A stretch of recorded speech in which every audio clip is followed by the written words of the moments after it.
Bismillahirrahmanirrahim. Assalamualaikum warahmatullahi wabarakatuh. Halo anak-anak ibu, siswa-siswi kelas 8 MTS Nurul Falah. Apa kabarnya? Mudah-mudahan weekend Sabtu Minggunya bermakna, bermanfaat, dan hari Senin ini kalian sudah bisa semangat lagi untuk memulai pelajaran. Diingatkan selalu oleh ibu untuk tetap berada di rumah, memakai masker jika keluar, rajin mencuci tangan, dan yang lebih penting lagi adalah rajin berwudu dan rajin berdoa. Kita berdoa sama-sama agar situasi ini segera berakhir dan kita bisa bertemu lagi di sekolah bersama-sama.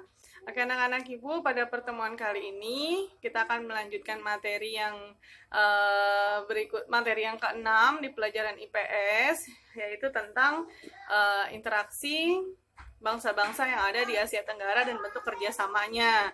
Nanti akan dibahas lebih detail.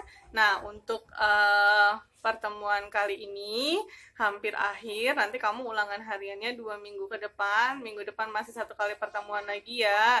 Jadi ibu mohon nggak usah iri sama kelas 7 dan kelas 9 yang sudah ulangan harian, karena memang kelas 8 materinya agak banyak. Jadi nanti kamu ulangannya belakangan ya.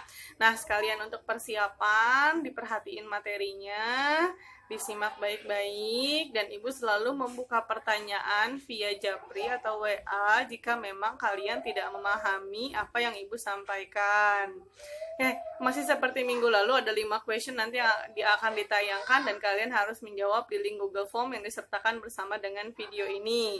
Ibu ingatkan untuk tidak copy paste dari Google.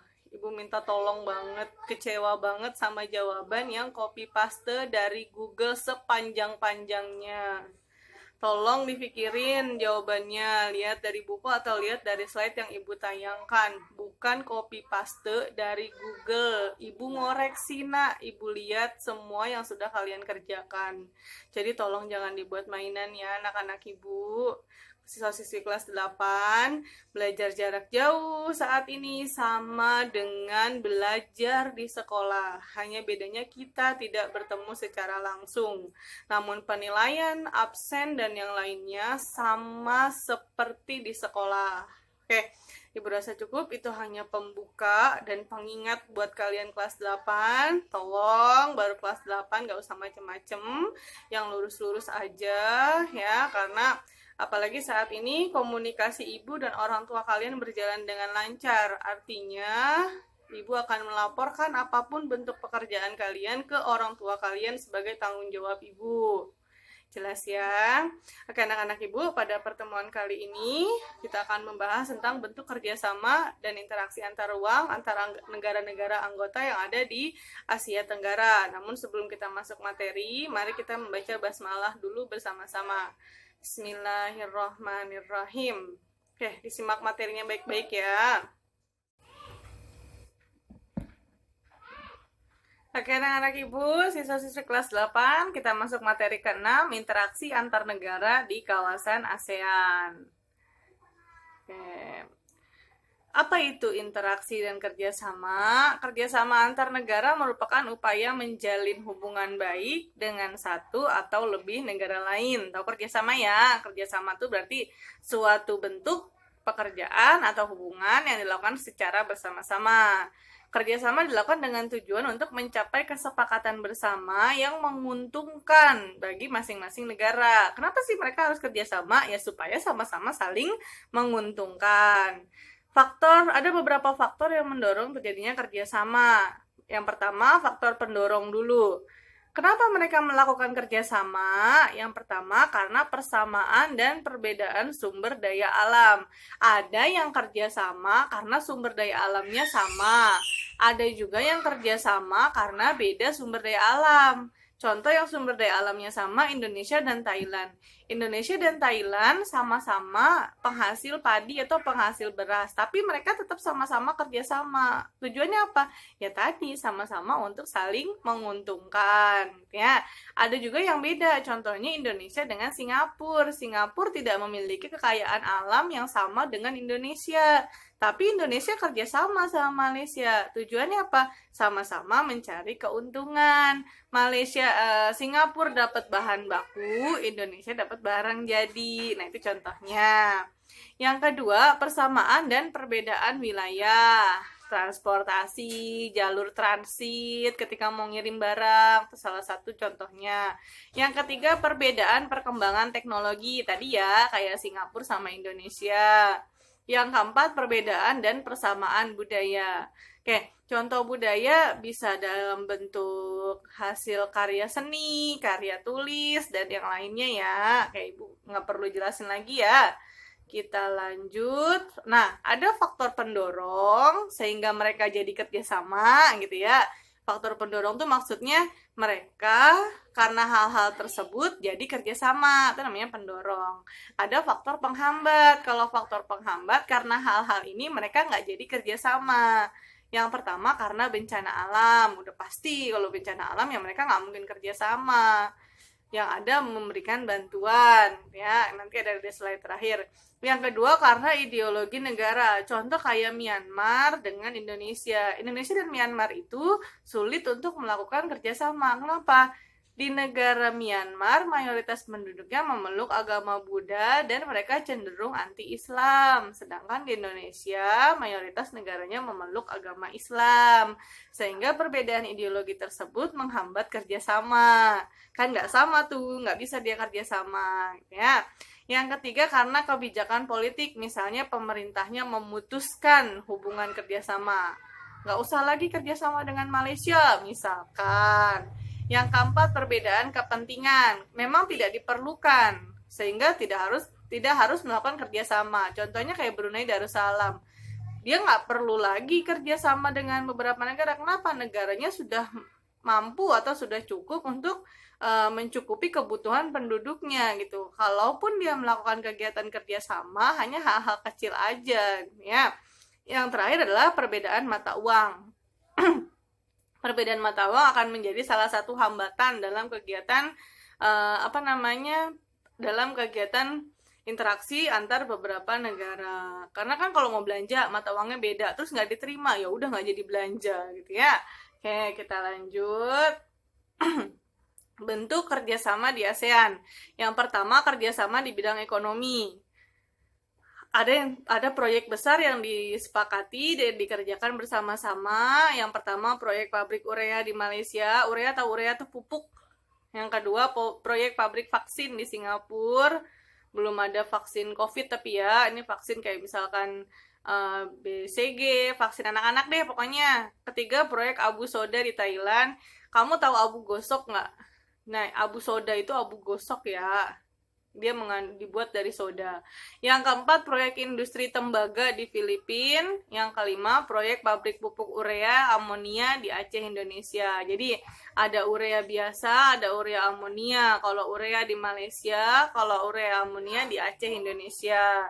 Yang selanjutnya adalah kerjasama dalam bidang perdagangan. Ada kesepakatan ekonomi antara Indonesia dengan Filipina dan ada masyarakat ekonomi ASEAN atau MEA. Oke, masuk question yang pertama, apakah yang dimaksud dengan MEA? Jelaskan dengan lengkap. Ibu bacain artinya. MEA itu masyarakat ekonomi ASEAN, ya. Nah, kamu tinggal jelasin. Kita lanjut. Kerjasama di bidang sosial budaya. Yang pertama, pengendalian pertumbuhan penduduk di kawasan ASEAN, karena kawasan ASEAN termasuk negara-negara yang penduduknya lumayan banyak, ya, apalagi Indonesia. Yang kedua, pencegahan dan pemberantasan penyalahgunaan narkotika. Jadi sekarang ini kalau banyak yang tertangkap membawa narkoba, mengedarkan narkoba dan sejenisnya, itu bukan cuma di Indonesia, tapi di seluruh kawasan negara ASEAN. Yang ketiga, penyelenggaraan festival budaya ASEAN. Ini ada nih biasanya 5 tahun sekali gitu ya. Jadi nanti masing-masing negara di Asia Tenggara tuh nunjukin budaya mereka yang paling paling populer gitu ya. Yang keempat, pencegahan HIV dan AIDS, ini penyakit juga. Yang kelima, penyelenggaraan kegiatan olahraga SEA Games. Tahu ya? Yang keenam, membentuk komite kebudayaan dan ilmu pengetahuan, teknologi dan sains. Oke. Yang ketiga, kerjasama di bidang pendidikan. Kerjasama di bidang pendidikan disingkat menjadi SIMEO bacanya. SIMEO dibentuk pada tanggal 30 November tahun 1965. Buat apa Simeo dibentuk? Adalah untuk meningkatkan kerjasama antar bangsa di kawasan regional Asia Tenggara. Di bidang apa? Dia khusus di bidang ilmu pengetahuan, pendidikan, dan kebudayaan. Bidang pengembangan Simeo yang pertama Regional Center for Tropical Biology atau Biotrof. Jadi ini yang membahas tentang ilmu pengetahuan berkaitan tentang biologi. Tropikal itu berkaitan dengan ilmu tanah, hutan gitu ya, tumbuhan, biologi deh pokoknya, adanya di Indonesia, di Bogor. Yang kedua, Regional Center for Science and Mathematics. Ini khusus untuk bidang pengetahuan berupa matematika dan sains IPA. Kayak kita nih belajar matematika, IPA itu sama kurikulumnya se-ASEAN. Jadi bukan cuma di Indonesia yang pakai Kurtilas, tapi itu kurikulum yang sudah disamakan sesuai dengan bangsa-bangsa yang ada di Asia Tenggara. Adanya di Malaysia kalau Rexam. Yang ketiga, Regional English Language Center atau RECTL.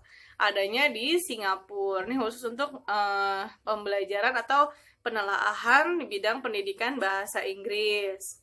Yang keempat, Regional Center for Graduate Study and Research in Agriculture atau si ARCA di Filipina. Kan Filipina itu negara agraris gitu ya, banyak sumber daya alamnya dan sudah menggunakan teknologi yang lumayan canggih. Maka di Filipina itu ada ilmu pengetahuan tentang agrikultur atau tentang pertanian, perkebunan, kehutanan, dan sejenisnya. Yang kelima, Regional Center for Educational Innovation and Technology atau Innotech. Jadi khusus untuk inovasi, perkembangan teknologi, dan pendidikan, pengetahuan, dan yang lainnya. Oke, adanya di Thailand ya. Masuk question yang kedua, apakah kepanjangan dari Simeo? Karena Ibu cuma nyebutin dia kerjasama di bidang pendidikan gitu ya. Nah, kepanjangannya apa? Oke, kita lanjut. Kerjasama di bidang politik, pertahanan, dan keamanan. Tujuannya adalah untuk menciptakan perdamaian, stabilitas di kawasan Asia Tenggara. Ini sering keluar kalau ujian. Apakah tujuan kerjasama di bidang politik, pertahanan, dan keamanan? Tujuannya adalah menciptakan perdamaian dan stabilitas di kawasan Asia Tenggara. Negara di kawasan Asia Tenggara berkomitmen saling menjaga, saling menghormati kemerdekaan.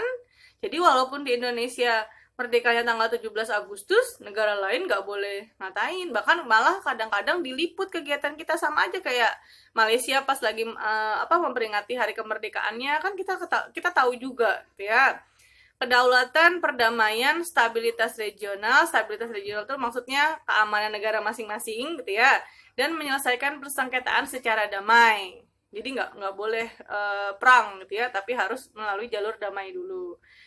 Kerjasamanya yang pertama di bidang politik, lahirnya deklarasi Zone of Peace, Freedom and Neutrality atau ZOPFAN yang bertujuan untuk mencegah masuknya campur tangan asing dan membentuk kawasan damai di Asia Tenggara. Jadi nggak boleh bangsa-bangsa Amerika, Korea, atau Eropa lain itu masuk dan ikut campur tangan dalam kawasan Asia Tenggara. Kenapa? Karena mereka sudah punya organisasi yang namanya ASEAN. Ya. Yang kedua ada Southeast Asian Nuclear Weapon Free Zone yang bertujuan untuk menciptakan kawasan Asia Tenggara bebas dari senjata nuklir. Kamu harus bersyukur nih, kita semua harus bersyukur. Kenapa? Karena kita tinggalnya di kawasan Asia Tenggara, sehingga kita nggak ngerasain tiba-tiba ada getaran yang dahsyat gitu ya, ternyata nuklir baru diledakkan. Nah, di Asia Tenggara tidak boleh ada senjata berbasis nuklir, ya. Itu keuntungannya. Yang ketiga, perjanjian persahabatan atau Treaty of Amity and Cooperation in Southeast Asia, berisi tentang kesepakatan tidak mencampuri urusan dalam negeri tiap-tiap negara. Kan ada 10 negara nih, masing-masing negara nggak boleh ikut campur urusan negaranya masing-masing, kecuali gini, ada perkumpulan, kita nanya, jadi modelnya demokrasi, jadi sendiri-sendiri tidak boleh dicampuri oleh negara lain, kecuali membutuhkan bantuan, saran, dan yang lainnya. Question nomor 3, tuliskan satu contoh bentuk kerjasama di bidang politik, pertahanan, dan keamanan antar bangsa-bangsa di ASEAN. Ibu kasih tahu ya, satu. Contohnya adalah ketika penangkapan Sandra Abu Sayyaf di Filipina. Abu Sayyaf itu adalah seorang teroris yang mengaku beragama Islam, namun ternyata dia memiliki tentara yang banyak untuk menghancurkan beberapa negara yang ada di Asia Tenggara. Lalu ditangkap, ditahan di Filipina, dan dia ngaku bahwa dia adalah orang Indonesia. Ya, tapi apa yang terjadi diselesaikan melalui jalur damai. Ya, kamu cari sisanya lagi, ya, karena itu kan tuliskan satu contoh, nggak boleh contoh yang sama dengan ibu. Yang selanjutnya adalah kerjasama di bidang penanggulangan bencana. Kan negara Asia Tenggara itu kan adanya di lempeng bumi bagian timur ya, timur Tenggara. Itu kan rawan terjadi gempa, rawan banget terjadi bencana, ya. Nah, maka ASEAN juga membentuk kerjasama di bidang penanggulangan bencana, supaya ketika ada bencana alam terjadi di beberapa negara, di satu negara, mereka cepat gitu membantu dan menyelesaikan bencana tersebut. Yang pertama, lahirnya visi One ASEAN One Response. Jadi satu Asia itu satu alasan, satu respon, cepat maksudnya. Dicetuskan pada tanggal 16 Oktober di Brunei Darussalam, yang berfungsi untuk menolong daerah-daerah yang rawan terjadi gempa, banjir, tanah longsor, dan lain-lain. Yang kedua, memiliki komite khusus penanganan bencana alam yang disebut dengan ASEAN Coordination Center for Humanitarian Assistance Management atau AHA. Jadi memang ada komite. Jadi begitu dengar, oh terjadi bencana alam nih di Indonesia, gempa di Jogja gitu. Itu komite yang ada di AHA tadi langsung turun gitu ya, langsung diutus turun untuk membantu korban di sana. Jadi nggak cuma orang Indonesianya gitu, tapi di seluruh Asia. Ya. Yang ketiga, ASEAN juga memiliki tim tanggap darurat bencana, yaitu Association of Southeast Asian Nation Emergency Response and Assessment Team, atau ASEAN ERAT namanya. Oke, question nomor 4. Apa sajakah aktivitas yang dilakukan oleh tim ASEAN ERAT? Tuliskan minimal 2. ASEAN ERAT ini jadi dia tim tanggap darurat. Ketika dengar bencana, dia yang turun duluan. Ya, jadi ada satu tim dari 10 negara itu, dibentuk satu tim, orang Indonesia juga ada di dalamnya ya. Kalau nggak salah ini pusatnya ada di Brunei juga sama. Jadi ketika dengar negara terkena bencana nih, dia langsung datang, ya, langsung turun, langsung membantu. Oke, kamu sebutin 2 aja. Apa sih aktivitas yang dia lakuin gitu ya? Yang pasti bukan bagi-bagi sembako ya. Oke, kita lanjut. Upaya yang dilakukan untuk meningkatkan kerjasama antar negara ASEAN. Ini ada poin penting ya, ini terakhir poin penting. Kerjasama antar anggota ASEAN terdiri dari 3 pilar, yaitu bidang politik keamanan, ekonomi, dan sosial budaya. Jadi politik keamanan 1, ekonomi 2, sosial budaya 3. Faktor lainnya adalah kekompakan. Jadi kalau mau kerjasamanya erat, meningkat, maka yang harus diperhatikan adalah kompak, konsisten itu artinya teguh pendirian gitu ya. Keterbukaan, tidak menutupi hal-hal yang tidak baik, rasa memiliki, artinya sama-sama merupakan satu organisasi sehingga harus sama-sama saling memiliki, ASEAN itu milik bersama gitu ya, saling menghormati, setia kawan sosial, serta dinamis dalam menjalankan kerjasama. Jadi nggak saklek, nggak maksa ke pendapat sendiri, tapi dinamis ya. Dalam bidang pilar sosial budaya, ini yang pertama, masyarakat ASEAN bekerja sama mengatasi tantangan di bidang kependudukan, kemiskinan. Kan itu masalah tuh, semua negara mengalami masalah itu gitu ya. Ketenaga kerjaan dan kesejahteraan masyarakat, itu yang harus diselesaikan masalahnya. Dengan cara apa? Meningkatkan mutu pendidikan masyarakat, membuka akses pengembangan iptek, dan diharapkan mengenal keragaman budaya di negara-negara ASEAN. Jadi fungsinya itu, masalahnya itu kemiskinan, apa yang harus dilakukan? Tingkatkan mutu pendidikan, supaya rakyatnya pintar. Nggak punya kerja, buka akses pengembangan iptek, supaya muncul lapangan pekerjaan. Seperti itu. Yang kedua, pilar politik dan keamanan. Oke, pilar politik dan keamanan.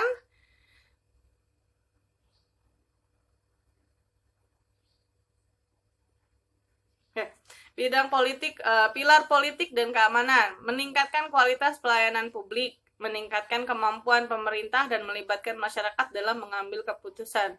Ini contoh, dulu Myanmar itu merupakan negara komunis, republik komunis kalau nggak salah. Sekarang sudah menjadi republik demokratis atau republik sosialis. Kenapa? Tadi ada pilar politik dan keamanan, tugasnya adalah meningkatkan kualitas pelayanan publik, karena pemerintah itu adalah sebagai pelayan publik, publik itu masyarakat. Jadi bukan berarti presiden itu disembah-sembah atau raja itu disembah-sembah, enggak. Justru presiden, perdana menteri atau raja tugasnya adalah untuk memberikan pelayanan kepada masyarakat. Macam-macam pelayanan itu bentuknya, bisa berupa jalan raya, rumah sakit, pendidikan, sekolah, lapangan kerja, itu termasuk pelayanan. Jelas ya?